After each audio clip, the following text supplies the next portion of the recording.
మహోన్నతుడైన దేవాది దేవుని స్తుతిస్తా ఉన్నాను. మన రక్షకుడైన యేసుక్రీస్తు శుభప్రదనాములు మీ అందరికీ నా శుభవందనాలు తెలియపరుస్తా ఉన్నాను. మనం ప్రస్తుతానికి ప్రవక్త అయినటువంటి సమూయేలు పుట్టినటువంటి స్థలము, సమూయేలు గారి యొక్క తల్లిదండ్రులు నివసించిన స్థలము, సమూయేలు గారు పాలించినటువంటి స్థలము, సమూయేలు గారు సమాధి చేయబడిన స్థలం. ఇది సమూయేలు గారి యొక్క సమాధి ఉన్న స్థలానికి వస్తా ఉన్నాం అనమాట. దీని పరిశుద్ధ గ్రంథంలో రామతయీం సోఫీం అని పిలిచారనమాట.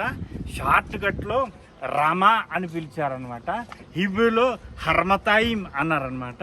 తెలుగులో అరిమతి అన్నారనమాట. అరిమతి యోసేపు అంటే ఊరి పేరు. మీకు మనం ఆ గేట్ బయట నుండి వచ్చేటప్పుడు ఖాళీ స్థలాలు కనబడ్డాయి. వాస్తవానికి అది ఖాళీ స్థలాలు కాదు, అవన్నీ ఒక 50 ఇల్లుల వరకు ఉండేవన్నమాట. అరబ్బులు ఉండేవారు. అయితే బలవంతంగా ఇశ్రాయేలు వారిని ఖాళీ చేయించి పంపించి వేసింది.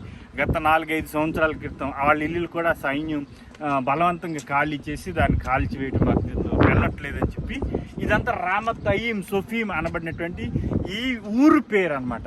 అయితే అక్కడే వారి యొక్క తల్లిదండ్రులు హన్న ఎల్కానాలు నివసించినటువంటి ఇంటికి మనం వెళ్ళబోతాం అనమాట. అయితే ఆనాటి కాలం నాటి సమూయేలు గారు కట్టించినటువంటి ఇవన్నీ మీకు కనబడుతున్నాయి. ఇవన్నీ సమూయేలు గారి ద్వారా కట్టబడినటువంటి కట్టడాలన్నమాట. వీటిని నేను వివరిస్తాను తర్వాత. అయితే ఇదంతా ఏకశిలా బండ అనమాట. ఇదంతా ఏకశిలా బండను తొలిపించాడు సమూయేలు. ఇదంతా ఒకే బండ. అయితే మనం చూస్తాం ఈ సమూయేలు గారు త్రోమ్కి వెళ్ళేటప్పుడు ఇదిగో ఇవన్నీ మీకు కనబడతా ఉన్నాయి కదా. ఆనాటి కాలంలో సమూయేలు గారు ఎక్కడైతే బలి అర్పించేవాడో ఆ బలి అర్పించే స్థలాలు ఇవి. దేవునికి దహన బలిగా అర్పించేటువంటి స్థలాలు. అంత మాత్రమే కాదు, ఆయన ఇక్కడ కూర్చుని 12 మంది గోత్రికులకు న్యాయం తీర్చేవాడు. సమూయేలు గారికి 4 అధికారాలు ఉన్నాయి. సమూయేలు గారికి మొట్టమొదటిగా మనం వెళ్తూ చెప్పుకుందామే. మొట్టమొదటిగా ఆయన ప్రవక్త అన్నారు, రెండవదిగా దీర్ఘదర్శి అన్నారు, మూడవది కదా యాజకుడు అన్నారు, 4వదిగా ఏమన్నారు అని అంటే ఆయనను ప్రవక్త అన్నారు.